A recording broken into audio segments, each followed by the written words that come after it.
fandrony ministeran'ny mponina ny tonga eto zahay dia fankasitrana sy fankatelemana an'ireo ONG satria nisy teto ny fanateran'ny ministeran'ny population vary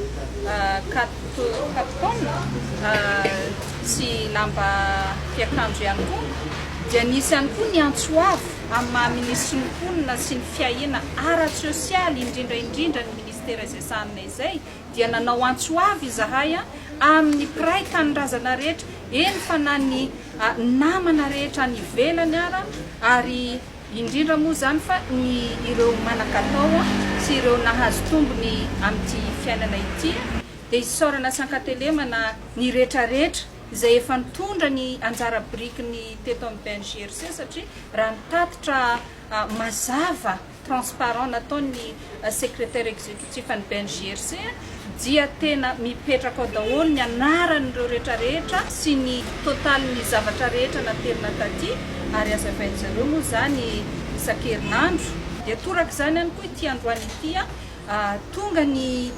fikambanana Armée des Saluts tonga ny fikambanana Direct Aid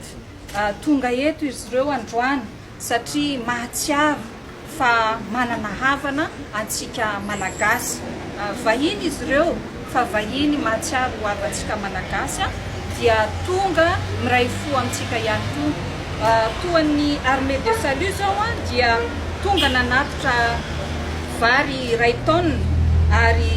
100 litres na menaka ary 100 paquets na pâte alimentaire. Ny ONG Direct Aid dia tonga ihany koa nanatitra 30 tonnes de riz, nanatitra 69 sacs de sucre ary nanatitra ihany koa 146 cartons d'huile ary 108 cartons de lait. Izay rehetra izay zany dia midika fa raha ny tory-teto izahay niantso an'ireo havana rehetra mba hifanolotanana